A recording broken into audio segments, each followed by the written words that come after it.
got it? The ones who have joined right now, I'll repeat. We are doing Cambridge IGCSE, May, June 2023. 1 hour, 15 minutes are for this paper. The first question is about the list of oxides, A to H. So D oxide was responsible for acid rain because it is sulfur dioxide. Nitrogen oxide, if given the options, would also be the correct answer. Other than that, they are asking which one of these has a giant covalent structure. So that would be silicon dioxide. Why? Because it has a very similar structure to diamond as well, a tetrahedral structure, large one. But the only difference is that diamond contains all carbons, whereas silicon dioxide contains silicon and oxygen over here. So it is going to be C. It is a reducing agent in the blast furnace. Carbon monoxide is used as a reducing agent because what does a reducing agent do? Removes oxygen or adds hydrogen. Carbon monoxide is there in the extraction of iron as well, with which we react and we extract iron as well. A very good question. You should memorize the extraction of iron. वहां पे आपको उन occasions में carbon monoxide ही मिलेगा. It is the main constituent of bauxite. Bauxite is the ore of aluminium. So aluminium ore is known as aluminium oxide. It is going to be B.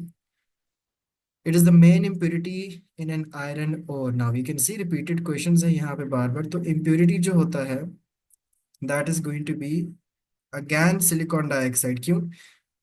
This is also known as silica, और ये silica के combine करके slag भी बना देता है. So it is again going to be C. It can be reduced with heating with copper. तो copper के साथ if we react silver oxide, yes, ये good है कि it can be reduced by heating with copper. Reduction method से अगर कोई चीज़ आपके पास if you want to extract it or we want to reduce it, we use silver oxide commonly for that as well. So it is going to be G. Fluorine, chlorine, and bromine are in group 7 in the periodic table. State the name given to the group 7 elements. That is going to be halogens. After that, it says explain why group 7 elements have similar chemical properties because they have the same number of electrons in their last shell. They all have 7 electrons over here. So can someone tell me the color of bromine and chlorine over here?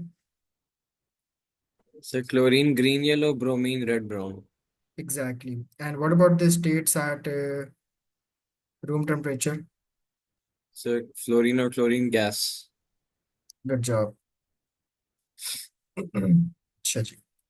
तो fluorine और chlorine gas होते हैं और अगर iodine होता है उसका colour और स्टेट क्या होती है?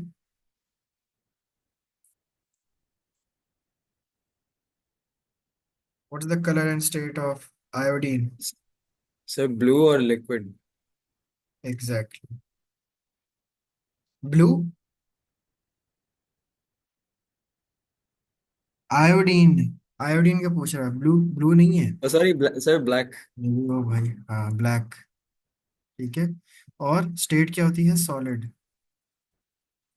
Bromine has two naturally occurring isotopes Br79 and Br81. State the term given to the numbers 79 and 81 in these isotopes of bromine. तो ये आपको क्या दिया हुआ है? प्रोटॉन नंबर दिया हुआ है? नहीं. This is the nucleon number or you can call it the mass number as well.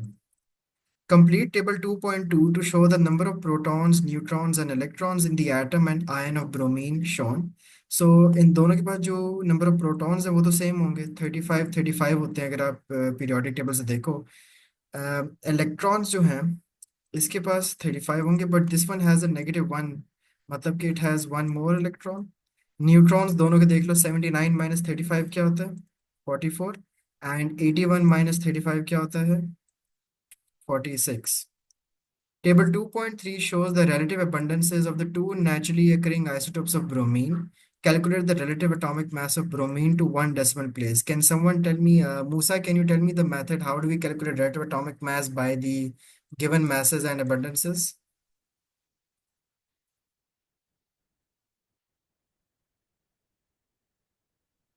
हाँ जी, आगा हैदर, आप बताएं. सर ये सर मास को कोशिका की जो abundance होती है उससे मल्टीप्लाई कर उसके हम्म, एटॉमिक मास सब के साथ दिखा। अच्छा मूसा आप बताओ। सही बता दिए। मैंने बताया था। हाँ जी पहले बताओ, आप बताओ। Same method. तो mass into its abundance plus mass into its abundance, this will give you the relative atomic mass of bromine. ठीक है। तो the answer is going to be 79.9। Okay जल्दी जल्दी, जब मैं जैसे ही सवाल पूछूं keep your mics on everyone. Last 4-5 papers रह गए हैं, इनको अच्छे से करना है। A star level preparation. Chlorine displaces bromine from aqueous potassium bromide but does not displace fluorine from aqueous sodium fluoride. Write the symbol equation for the reaction between chlorine and aqueous potassium bromide.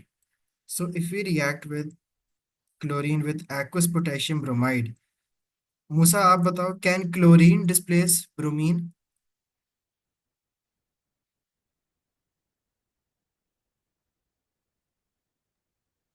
क्या? Can chlorine displace bromine from its salt? Quickly जल्दी बता। जी sir. कर सकता है, why? Because sir वो group 7 higher है। ऊपर है ना ग्रुप 7 में, हाँ ठीक है। Absolutely. और अगर यहाँ आयोडीन होता तो आयोडीन ब्रोमीन को डिस्प्लेस कर सकता, आयोडीन नहीं सर। क्योंकि वो ब्रोमीन से नीचे आता है। Good job. इसको बैलेंस कर लें क्वेश्चन को ऐसे करके। State why chlorine does not displace fluorine from aqueous sodium fluoride. तो क्लोरीन फ्लोरीन को क्यों नहीं डिस्प्लेस कर सकता? Because fluorine is more reactive. Chlorine fluorine से लेस रिएक्टिव है ना, because fluorine is more reactive than chlorine. Aqueous silver nitrate is a colorless solution containing Ag+1 ions. Describe what is seen when aqueous silver nitrate is added to aqueous sodium chloride. तो जैसे ही हम ये silver nitrate क्या चीज़ है? This is a reagent for testing what? Halides. कौन से halides को test करता है ये? क्लोराइड्स को, ब्रोमाइड्स को, आयोडाइड्स को। तो जब सोडियम क्लोराइड के साथ रिएक्ट करवाएंगे तो क्लोराइड को टेस्ट कर देगा, मतलब कि AgNO3 सोडियम क्लोराइड के क्लोरीन के साथ रिएक्ट करके AgCl बना देगा ना। So what will be seen? White precipitate. अगर ब्रोमाइड के साथ रिएक्ट करता तो it would form a cream precipitate, और अगर आयोडाइड के साथ रिएक्ट करता तो it would form a yellow precipitate. अभी वो सोडियम क्लोराइड के साथ रिएक्ट किया, सोडियम ब्रोमाइड या आयोडाइड के साथ नहीं। So write the ionic equation for the reaction between aqueous silver nitrate. ये व्हाइट पीपीटी किस चीज का होता है? AgCl का। मतलब कि सिल्वर नाइट्रेट में से Ag ने रिएक्ट किया और सोडियम क्लोराइड में से क्लोरीन ने रिएक्ट किया। So what is the ionic equation going to be? Ag plus plus Cl minus forms AgCl, ये प्रेसिपिटेट सॉलिड। बाकी आयंस हमेशा क्या होते हैं? Aqueous. Question number 3. Over through 100 million tons of sulfuric acid are manufactured every year. State the name of the process that is used to manufacture sulfuric acid. Contact process. अब मैं आगे सवाल पूछने वाला हूँ। You should all keep your mics open. Part of the manufacture of sulfuric acid involves converting sulfur dioxide to sulfur trioxide. तो sulphur dioxide किन दो मेथड से आप ऑब्टेन कर सकते हो? सिंपल है, अगर आप या तो सल्फर को बर्न कर दो, सिर्फ अगर आप बर्न करोगे सल्फर को इन एयर, मतलब कि आप सल्फर को रिएक्ट कर रहे हो ऑक्सीजन के साथ, बर्न सल्फर इन एयर, या फिर आप सल्फाइड ओर्स को रोस्ट कर दो, रोस्टिंग सल्फाइड ओर्स। मैंने बताया हुआ है हर मेटल, हर चीज जिसको आप एक्सट्रैक्ट करना, हर चीज का कोई ना कोई एक सोर्स होता है, और होता है। उनको भी आप एयर के साथ रिएक्ट करना जरूरी है। एयर में ऑक्सीजन है तभी आपको डाइऑक्साइड्स, ऑक्साइड्स, ट्राइऑक्साइड्स वगैरह मिलेंगे। सो the conversion of sulfur dioxide to sulfur trioxide is a reversible reaction which can reach equilibrium. Fatma, can you tell me what are the two features of an equilibrium?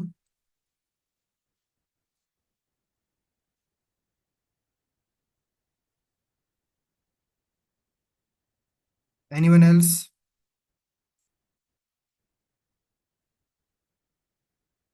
Yes, Aga Heather.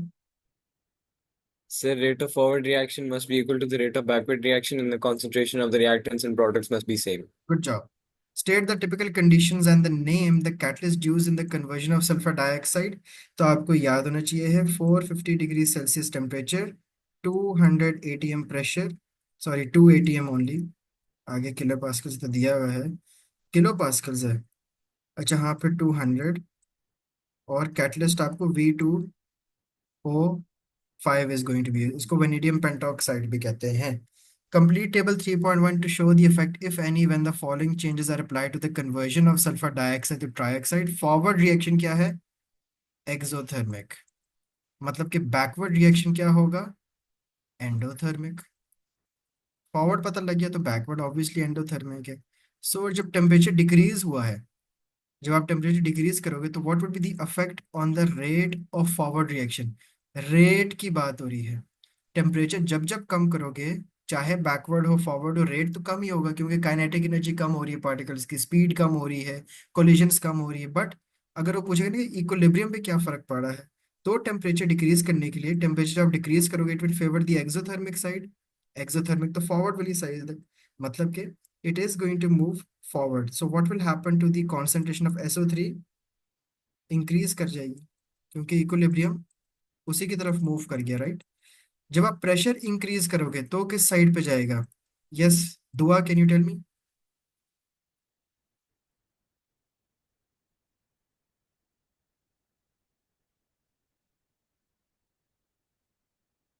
Yes. हाँ जी, और कोई नहीं है, आग हैदर आप बताएं. Sir increase करता है क्योंकि the lesser number of moles. On the right hand side, left side पे ऑन द कितने? Right, 3. Right left side side पे 3. 2. तो प्रेशर इंक्रीज से रेट पे क्या फर्क पड़ेगा? रेट भी बढ़ेगा हमेशा. और इस वक्त इक्विलिब्रियम भी राइट पे जा रहा है, तो SO3 की कॉन्सेंट्रेशन भी इंक्रीज करेगी, more product will be formed. अब आप कैटलिस्ट नहीं यूज कर रहे तो रेट तो कम हो जाएगा, क्योंकि जब आप कैटलिस्ट यूज करते हो रेट बढ़ता है because it reduces the activation energy. Then what will be the effect of concentration on SO3? SO3 के ऊपर नो चेंज. आप कैटलिस्ट यूज कर भी लो, ठीक है, ना भी करो, डजेंट मैटर, इक्विलिब्रियम पे कभी भी कैटलिस्ट अफेक्ट नहीं करता है, no change. Whether you use a catalyst or you don't use a catalyst, equilibrium is never affected. Only rate of reaction is affected. Explain in terms of collision theory why reducing the temperature decreases the rate of forward reaction. हाँ जी मूसा, पूरा sequence बताना 3 marks का, कि temperature कम जब कर दिया तो rate of forward reaction को क्या हो रहा है?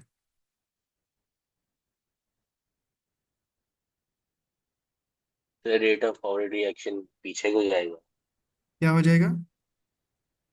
डिक्रीज हो जाएगा सर.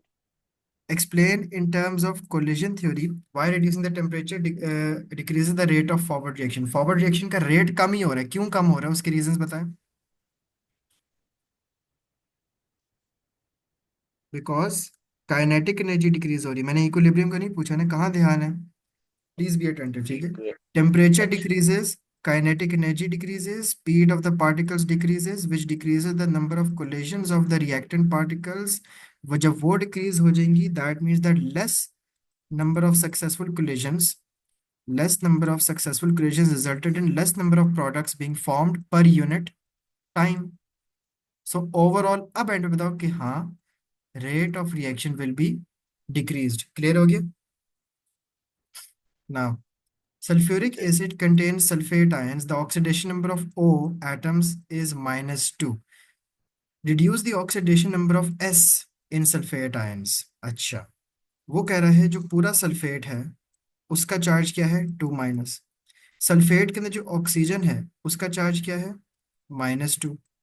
तो वो कह रहा है कि आपने सिर्फ सल्फेट का चार्ज निकालना है, उसको हम एक्स ले लेते हैं. तो सल्फर एक्स, मतलब सल्फर एक्स है, प्लस ऑक्सीजन कितने हैं सल्फेट में? 4 ऑक्सीजन है, और एक ऑक्सीजन का चार्ज क्या है? -2. इज इक्वल टू पूरे सल्फर का चार्ज जो कि -2 है. तो x -8 is equal to -2. x would be equal to -2 plus 8. x would be equal to +6. Important question, 2 number का, काफी अरसे बाद आया है, ठीक है. This is how we find oxidation number. समझ आ गया सबको? Yes sir. Good. Solid sodium hydroxide is a base which dissolves to form an aqueous solution. Sodium hydroxide. What is meant by the term base proton acceptor? Something that dissociate into hydroxide ions, accepts protons. Acids proton donors होते हैं. What is the term given to base which dissolves to form an aqueous solution? Alkali. जो भी base soluble होता है उसको हम alkali कहते हैं. What is the color of thiamophthalene in NaOH? Thymol. ये अच्छा सवाल. ये I did not realize that they could ask the color of thiamophthalene in NaOH as तो well. ब्लू है. हाँ, तो आप इसको स्टडी कर लेना. It is blue. इसके अलावा अगर ये आगे, फिर मैं आप लोगों को कहूँगा दो और भी पढ़ लो. एक कॉन्गो ब्लू है और एक ब्रोमो मिथाइल ब्लू भी है. ठीक है. आई एम वंडरिंग कि उसने ये भी दे दिया है. वरना मिथाइल ऑरेंज और फिनोल्फथालीन के अलावा आई डोंट टेल स्टूडेंट्स के कोई और याद रखें. But I putting a double star over here. Keep in mind the colors again. Complete the word equation for the reaction of NaOH with ammonium chloride. तो जब भी एक बेस एमोनियम सॉल्ट के साथ रिएक्ट करता है तो पहले तो आप दो प्रोडक्ट्स वैसे ही बना लो. क्या? वाटर और अमोनिया. चलो, काम खत्म हुआ. अब पीछे क्या रहेगी आपके पास? एमोनियम और यहाँ से हाइड्रोक्साइड. ठीक है. नहीं सॉरी, अमोनिया तो आगे चला गया ना. सोडियम क्लोराइड रह गया ना पीछे. We now have sodium and chloride left over here. So ये आपके पास हो जाएगा जी. NaCl लिख देते हैं यहाँ पे. NaCl will be formed over here. ये बताइए दूसरा ब्लैंक क्यों दिया हुआ है?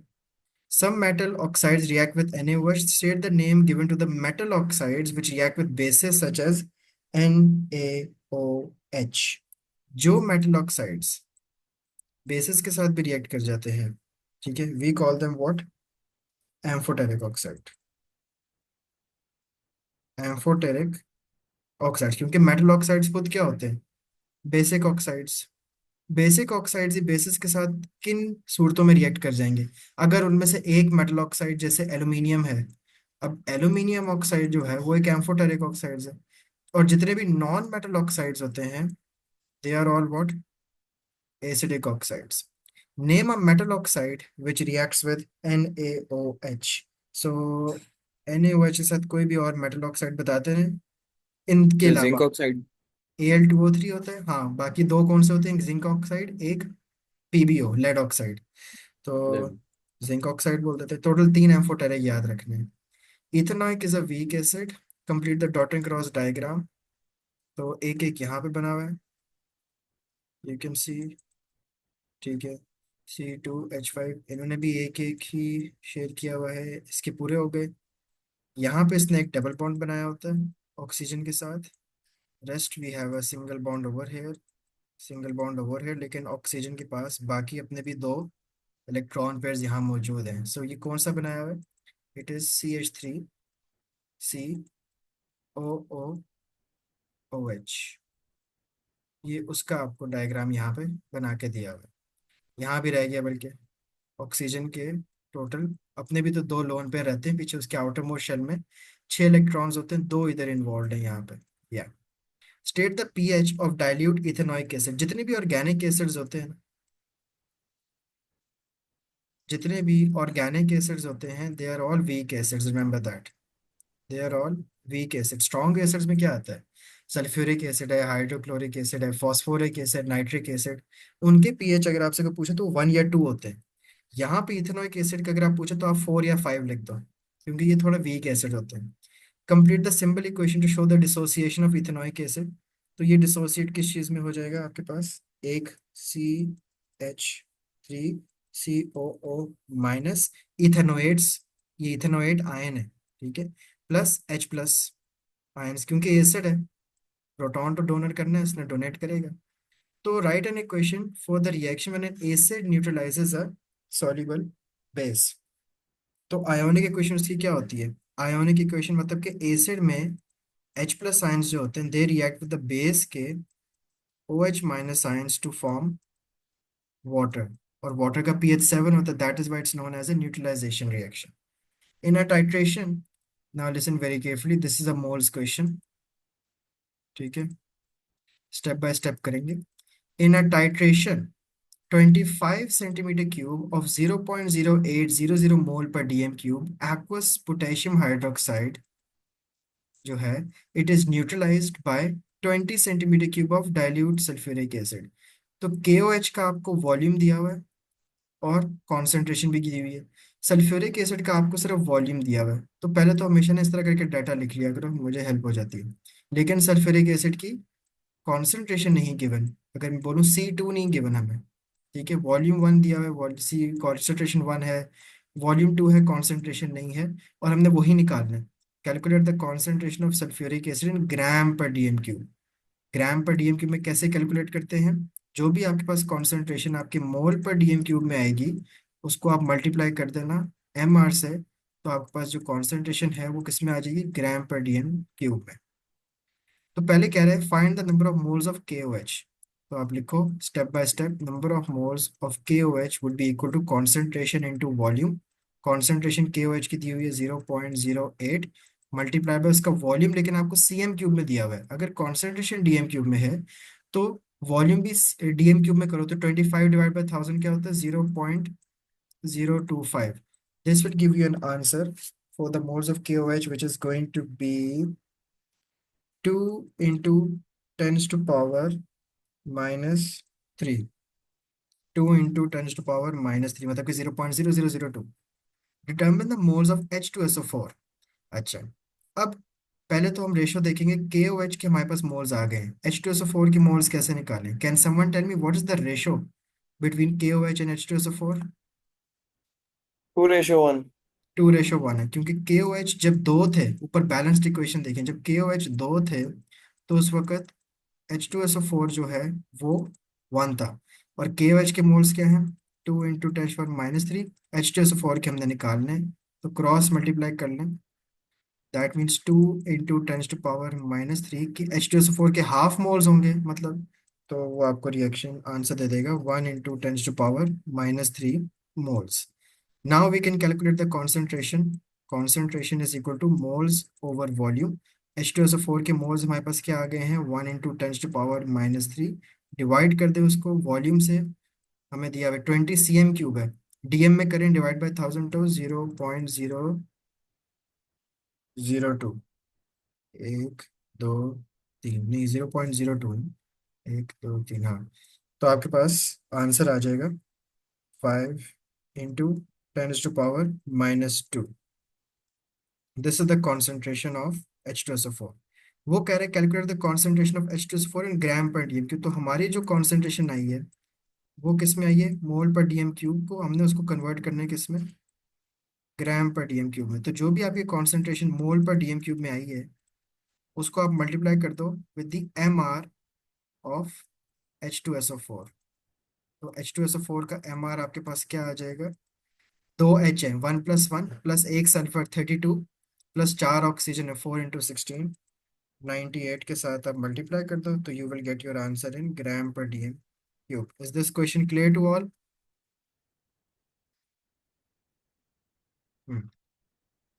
Propane and propene both react with chlorine. When a molecule of propane reacts with chlorine in the presence of UV light, one atom of hydrogen is replaced by one atom of chlorine. State the term given to reactions in which one atom in an alkane is replaced by another. So we call these substitution reactions। कि आप alkene का एक hydrogen replace कर रहे हो with an halogen. What is the purpose of the UV light? ये आपको activation energy provide करती है इस रिएक्शन की। आप ए लेवल्स में पढ़ोगे असल में that what does the UV light do. Basically जो हैलोजन रिएक्ट कर रहा होता है ना, उसमें एक ClCl का बॉन्ड होता है। इस ClCl का बॉन्ड तोड़ने के लिए आप ए लेवल से पढ़ोगे कि हमें एक्टिवेशन एनर्जी चाहिए होती है during the initiation reaction. State the term given to any reaction with requires ultraviolet light. उन सब रिएक्शंस को जिनमें यूवी लाइट की जरूरत होती है we call them the photochemical reactions, जैसे कि फोटोसिंथेसिस, ठीक है। Substitution, write the symbol equation for reaction between propane and chlorine. तो प्रोपेन में C3 8 हाइड्रोजन होते हैं, इसको हम रिएक्ट करवा रहे हैं क्लोरीन के साथ। एक हाइड्रोजन सब्स्टिट्यूट कर दोगे तो C3H पीछे 7 रह जाएंगे और साथ एक Cl आ जाएगा। वो जो सब्स्टिट्यूट हुआ हुआ हाइड्रोजन था that reacts with chlorine to form hydrogen chloride. Why propene is unsaturated molecule? Because it has a double bond. Single bond वालों को हम सैचुरेटेड कहते हैं, डबल बॉन्ड वालों को unsaturated. So give the structural formula of the product of this reaction. अब structural formula आप कैसे बनाओगे? पहले डिस्प्लेट बनाओ. क्या बना था ऊपर? Product C3H7Cl, C3. ठीक है. अब हम इसको स्ट्रक्चरल फॉर्मूला में कैसे कन्वर्ट करेंगे? पहले आप डिस्प्लेट बना लो, फिर स्ट्रक्चरल बनाना इजी हो जाता है. एक एक कार्बन को देखो. इस कार्बन के साथ क्या लगा हुआ है? 3 हाइड्रोजन. ठीक है. अगले कार्बन के साथ क्या लगा हुआ है? 2 हाइड्रोजन. अगले कार्बन के साथ क्या लगा हुआ है? 2 हाइड्रोजन और एक Cl. तो स्ट्रक्चरल फॉर्मूला क्या बना इस प्रोडक्ट का? CH3CH2CH2Cl. Propene undergoes addition reaction with steam. There are two possible products A and B. तो आपके पास जब एडिशन रिएक्शन होता है उनका प्रोपीन का, तो आपके पास दो प्रोडक्ट बन सकते हैं. वैसे तो प्रोपीन है, प्रोपीन की जब हम एडिशन विद स्टीम करेंगे, एडिशन विद स्टीम मतलब you are adding water, propene का डबल बॉन्ड टूटेगा. ठीक है. और H और OH अटैच हो जाएंगे आके, तो प्रोपीन बना देगा प्रोपानॉल. लेकिन अब हमने एक दूसरा पॉसिबल प्रोडक्ट भी बताना है ना. ये क्या हो गया? इधर OH जो है वो कहाँ पे लगा हुआ है आपके पास? कार्बन नंबर 1 पे. इसको मैं कहूँगा प्रोपन 1 ऑल. अगर यही वाला OH जो है मैं उठा के सेकेंड कार्बन पे लगा देता हूँ, तो कैन समवन टेल मी क्या नाम हो जाएगा उसका?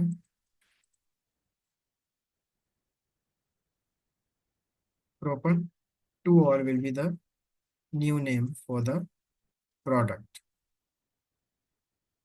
ठीक है. तो हमने दो पॉसिबल प्रोडक्ट्स बता दिए हैं. ये प्रोपीन का जब डबल बॉन्ड टूटेगा दो कार्बन के दरमियान में से, तो एक हाइड्रोजन आ जाएगा और एक OH आके अटैच हो जाएगा. Carboxylic acids can be converted to esters. Name the ester form. यार ये एस्टर्स बहुत ज्यादा आ रहे हैं पेपर्स में. आई आई वुड रिकमेंड कि इसको आप लोग सारे रिवाइज करो, अच्छा सा कर लो. एस्टर्स और पॉलीमराइजेशन का तो लास्ट क्वेश्चन आ ही रहा है.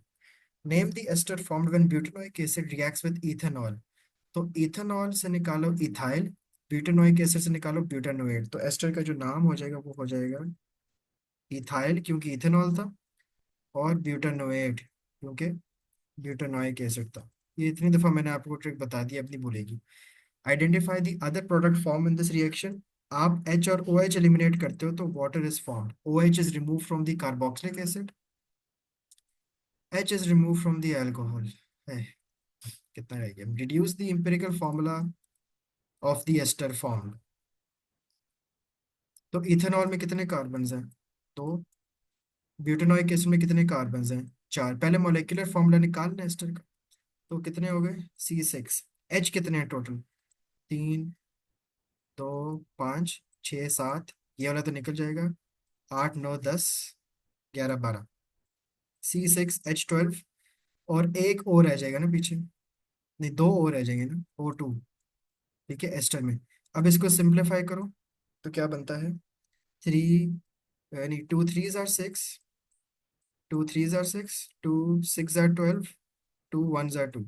This is the empirical formula of the ester. PET is a polyester. Part of the structure of PET is shown. Circle one repeat unit of the polymer. तो एक repeat unit of this polymer क्या है? You can circle that. नहीं चाहिए, दो आ रहे हैं इसमें. तो हमने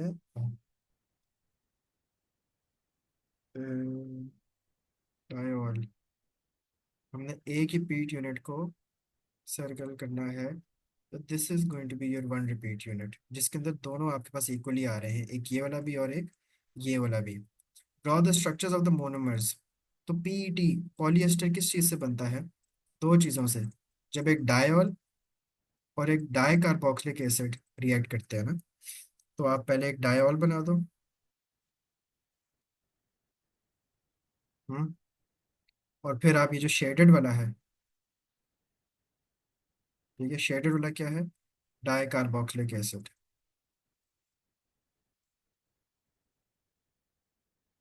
state the type of polymerisation used in PET. इनके अंदर पॉलीमराइजेशन कैसे होती है? जब आप कार्बोक्सिलिक एसिड से OH रिमूव करोगे, और डायॉल से, डाई कार्बोक्सिलिक एसिड से OH रिमूव करोगे, डायॉल से H रिमूव करोगे। अच्छा हाँ, इनको डायॉल क्यों कहते हैं? बिकॉज ये ऐसा अल्कोहल है जिसके पास दोनों साइड्स पे OH है। डाई कार्बोक्सिलिक एसिड क्यों कहते हैं? क्योंकि इसके दोनों साइड पे कार्बोक्सिलिक ग्रुप है। तो इनके दरमियान कंडेंसेशन पॉलीमराइजेशन होगी, क्योंकि आप वाटर रिमूव कर रहे हो ना, by taking the OH from the di carboxylic acid and by taking the H from the diol. So इनके दरमियान क्या हो रही है? Condensation polymerization. That is the end of your paper.